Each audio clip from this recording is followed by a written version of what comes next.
नमस्कार, मैं हूं एडवोकेट विवेक सिंह और आप देख रहे हैं मेरा यूट्यूब चैनल लीगल अवेयरनेस। मैं जो बात आज रखने वाला हूं जिसके कारण पूरे डॉक्टर्स देश भर में आंदोलित हैं और सारे मेडिकल प्रैक्टिशनर जो है इस समय काफ़ी गुस्से में हैं। वो सड़कों पर हैं, आवाज़ उठा रहे हैं अपने साथी के लिए, क्योंकि पश्चिम बंगाल में एक डॉक्टर की रेप के बाद हत्या कर दी गई है। इस विषय को लेकर इस विषय पर कलकत्ता हाई कोर्ट काफ़ी सख्त हो गया। उसने जांच जो है सीबीआई को सौंप दी। उन्होंने राज्य सरकार की इन्वेस्टिगेशन पर भरोसा नहीं जताया, कोर्ट ने भी।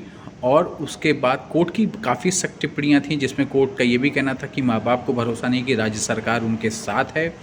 और उसके बाद कोर्ट ने ये टिप्पणी की कि मैं ये आदेश दिया कि ये जांच जो है सीबीआई को सौंप दी जा रही है।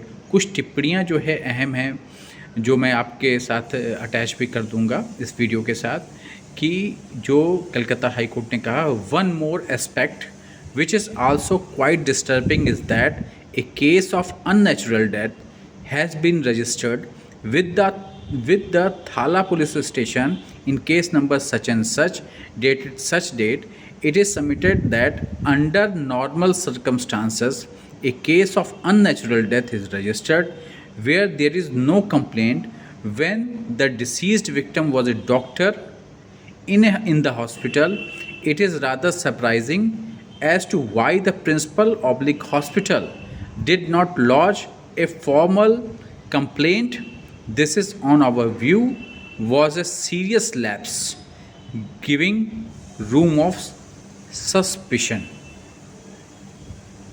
ये एक अहम टिप्पणी है। उसके अलावा जो है इसके अलावा भी कलकत्ता हाई कोर्ट ने जो है इसको ट्रांसफ़र कर दिया सीबीआई को।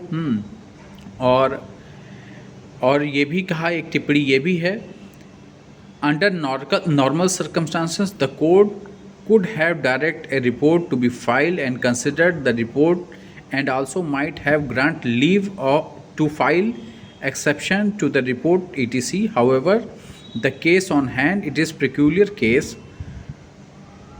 and the fact and circumstances warrant appropriate order without further loss of time.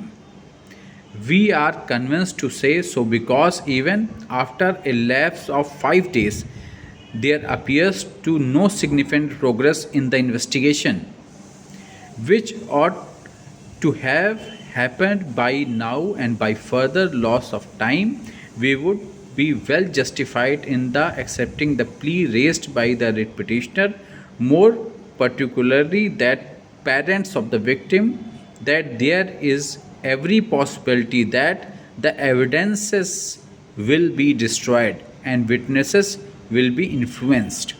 ये दो अहम टिप्पणियाँ जो है कलकत्ता हाई कोर्ट ने की। उसके बाद जांच को सीबीआई को सौंप दिया। और एक अहम बात इसमें मैं बताना चाहूँगा आपको कि क्या हुआ था। ये बात है कि ट्रेनी डॉक्टर की पोस्टमार्टम रिपोर्ट में पता चला कि उसके जननांगों पर अत्याचार किया गया था। रिपोर्ट में बताया गया कि आरोपी संजय राय ने उसे इतनी ज़ोर से मारा था कि उसके चश्मे का शीशा टूट गया, उसकी आँखों में छर्रे घुस गए। ये बेरहमी है। कोलकाता के आरजी कर मेडिकल कॉलेज और अस्पताल में बेरहमी से बलात्कार और हत्या की शिकार हुई 31 साल की प्रशिक्षु डॉक्टर के परिवार ने गंभीर आरोप लगाए हैं। उन्होंने कहा है कि उनकी बेटी ने आत्महत्या कर ली है।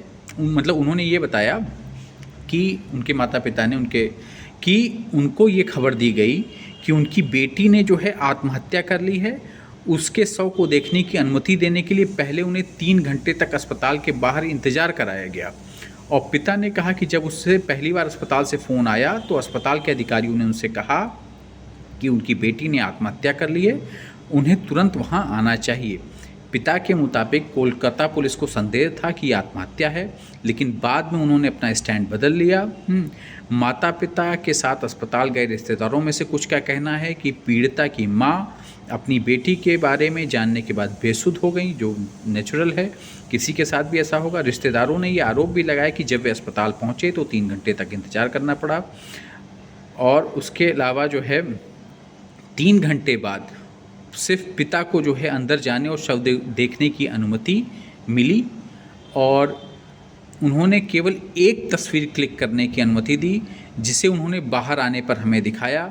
उसके शरीर पर 3 घंटे तक कोई कपड़ा नहीं था, उसके पैर जो है 90 डिग्री पे अलग थे, और ये संभावना है, मैं संभावना व्यक्त कर रहा हूँ कि ऐसा तभी हो सकता है जब उसका पेल्विक गैडल टूट गया।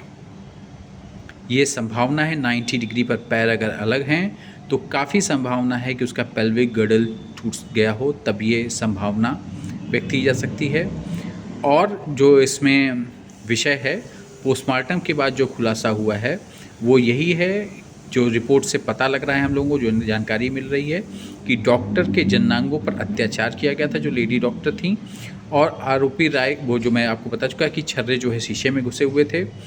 और भी ये खबर आ रही है पोस्टमार्टम रिपोर्ट से कि उसकी दोनों आँखों और मुंह से खून बह रहा था, चेहरे पर चोट थी, पीड़िता के गुप्तांगों से भी खून बह रहा था, उसके पेट, बाएं पैर, गर्दन, दाहिनी हाथ, अनामिका तथा होंठ पे भी चोट के निशान थे।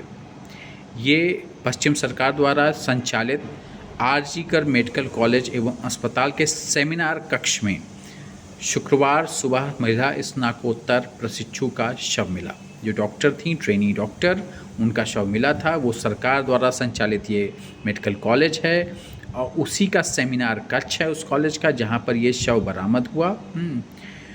आरोप जो है एक व्यक्ति पर लग रहा है कि उसके ऊपर आरोप है कि यौन उत्पीड़न करने के बाद उसने गला घोंटकर उस डॉक्टर की हत्या कर दी। और अनुमान लगाया जा रहा है पोस्टमार्टम रिपोर्ट में कि शुक्रवार को सुबह 3 से 5 के बीच का समय रहा होगा जब ये घटना हुई है। बाकी काफ़ी राजनीति हो रही है, अलग अलग नेता अलग अलग टिप्पणी दे रहे हैं। फ़िलहाल हाई कोर्ट की ये टिप्पणियाँ काफ़ी सख्त हैं। सीबीआई पहुंच चुकी है, वो अपना इन्वेस्टिगेशन शुरू कर रही है और हम लोग यही आशा करते हैं कि जल्दी से जल्द उस महिला को, उस लेडी डॉक्टर को न्याय मिले। फ़िलहाल लीगल अपडेट यही है कि हाई कोर्ट ने इतनी सख्त टिप्पणियाँ की हैं और हाई कोर्ट ने पेरेंट्स की दी हुई दलील पर विचार करते हुए केस को जो है सीबीआई को सौंप दिया है और आशा है कि जल्दी ही सख्त कार्रवाई के साथ पीड़िता को न्याय मिलेगा। नमस्कार, प्लीज़ इस चैनल को लाइक और सब्सक्राइब करें जिससे मैं आप तक लीगल अपडेट पहुंचाता रहूं। धन्यवाद। वीडियो के आखिर में आप लोगों के लिए वो हाई कोर्ट की जो टिप्पणियां हैं वो लगी हुई हैं, आप उसको देख के पढ़ सकते हैं। प्लीज़ इस चैनल को लाइक और सब्सक्राइब करें जिससे मैं आप तक लीगल अपडेट जो देश भर में हो रहे हैं, सुप्रीम कोर्ट, हाई कोर्ट के जजमेंट में, वो आप तक पहुंचा सकूं। नमस्कार।